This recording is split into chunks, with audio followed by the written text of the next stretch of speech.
Attention, l'épisode qui va suivre contient des points de vue subjectifs. Merci de votre compréhension. Bonjour à tous et bienvenue, je m'appelle Fabrizio Deitos et nous voici pour un nouvel épisode de la série Rends ma photo fabuleuse Fab. Toujours le même principe, vous m'envoyez votre photo à cette adresse en me disant le type de développement que vous souhaitez ou en me laissant carte blanche et je vous fais le développement en vidéo tout en expliquant la démarche et les différents moyens et outils pour y arriver. Si vous voulez en savoir plus, le lien est dans la description, faites-vous plaisir. Aujourd'hui nous allons développer 3 photos, oui 3 photos, toujours plus, envoyé par Thomas Aebi, que je remercie infiniment et salue au passage. Comme toujours, nous ferons ça en 2 étapes, l'analyse des images avec les ajustements à apporter, puis les développements qui, dans cet épisode, se feront une nouvelle fois dans Lightroom. N'oubliez pas que si vous n'avez pas Lightroom ou que vous y êtes allergique, ça arrive, vous pouvez faire exactement la même chose avec Camera Raw, que ce soit via Photoshop ou par Bridge. C'est parti pour l'analyse. Sur cette première photo, nous ferons un développement très rapide qui permettra d'avoir un rendu un peu plus contrasté et coloré. Nous vérifierons les infos qui restent dans les zones surexposées au niveau des nuages et des vagues, pour voir ce que nous pouvons récupérer.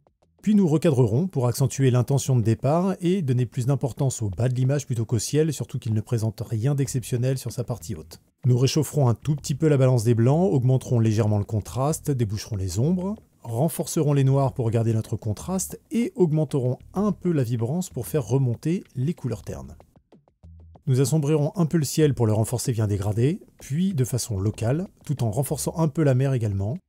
Un peu de vignettage et le tour sera joué. Sur la deuxième photo, superbe au passage, un petit détail que nous verrons lors du développement, nous allons recadrer légèrement la partie du ciel qui ne présente pas d'intérêt particulier pour que le paysage ne soit pas trop écrasé et confiné au bas de l'image. Là encore une fois, nous allons réchauffer la balance des blancs pour retrouver une palette de couleurs plus agréable et moins bleue, baisser un peu l'expo, augmenter le contraste pour donner du relief, faire de la récup des hautes lumières et déboucher les parties sombres. Ensuite, nous viendrons travailler sur la partie ciel avec un dégradé qui nous permettra de faire ressortir les couleurs tout en baissant le contraste pour garder le côté éthéré des nuages. Enfin, nous ferons 2 réglages locaux pour isoler et faire ressortir respectivement la glace de l'avant-plan et les montagnes de l'arrière-plan. Et ce sera bon pour la deuxième. Sur la dernière photo, très intéressante également, nous allons juste aller un peu plus loin dans l'idée de départ et recadrer pour remplir un peu plus ce cadre avec notre sujet tout en la positionnant plus vers le tiers gauche de l'image et plus au centre verticalement. Nous essaierons de récup les hautes lumières même si ça semble compromis pour qu'il y ait la moindre info dans les différentes zones surex. Puis nous allons nous occuper de faire ressortir la demoiselle avec un filtre radial dans lequel nous augmenterons l'expo, le contraste, déboucherons les ombres et boosterons la saturation et la netteté, histoire de bien marquer.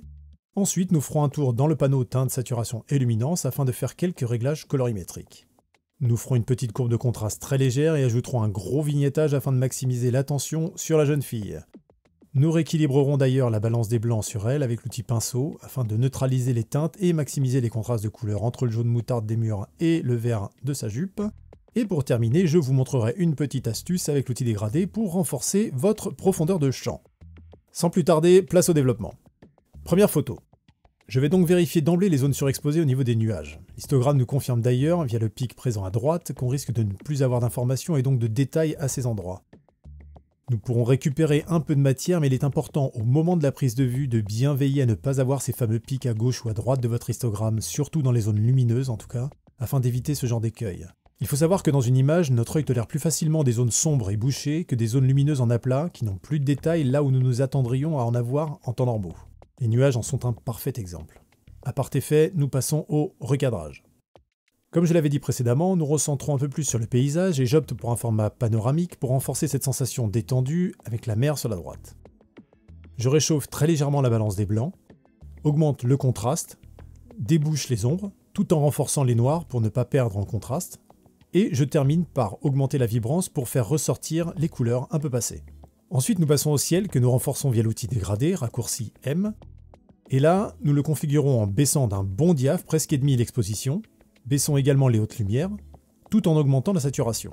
Nous traçons notre dégradé. Voilà. Pour continuer dans la même idée, nous allons utiliser le pinceau de retouche, raccourci K, que nous allons configurer avec une augmentation du niveau des blancs, un peu de clarté et de saturation, et venir peindre la partie haute du ciel ainsi que la mer.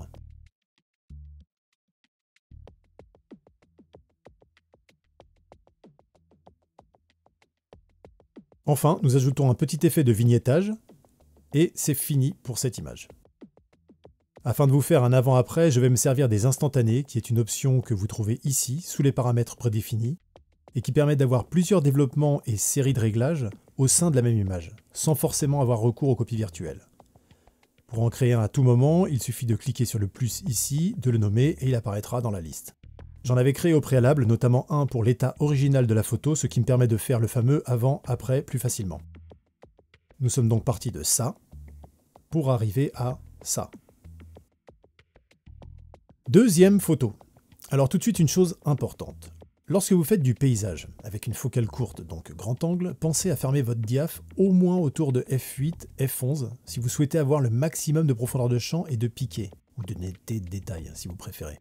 Ici, nous sentons que l'image est malheureusement un peu molle, ce qui est confirmé par les paramètres de prise de vue, f4, et que nous constatons très bien en zoomant à 100%. C'est dommage car au vu des conditions, il était largement possible de gagner les 2 ou 3 diaphs nécessaires à un meilleur résultat. Passer à f8, ISO 200 au 125e de seconde devait être parfait.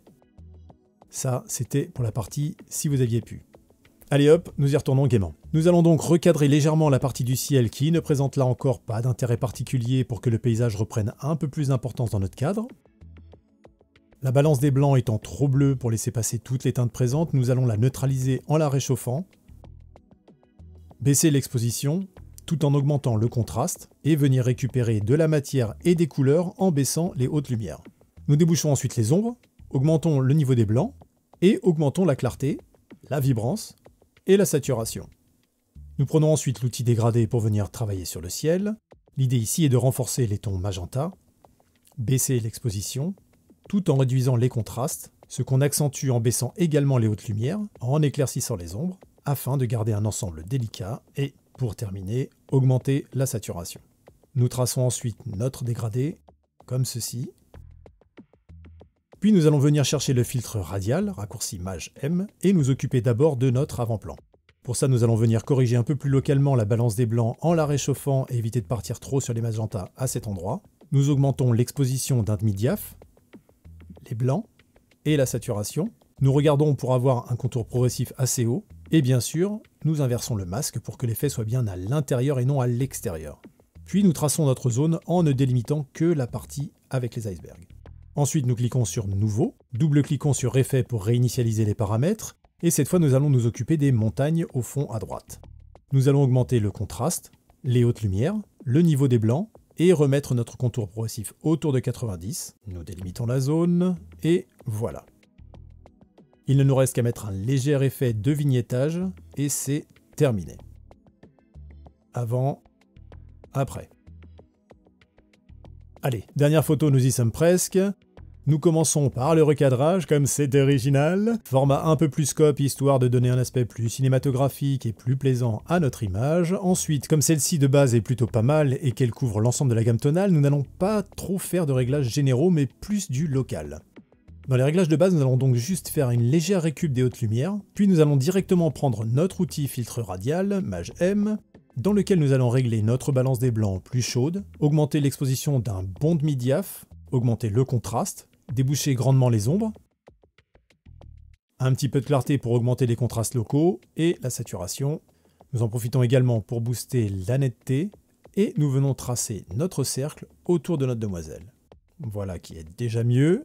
Ensuite, nous allons dans le panneau de teinte, saturation et luminance, onglet Saturation. Ici, l'idée est de renforcer les tonalités orange et très légèrement les rouges. Puis la même chose pour les bleus-verts et les bleus.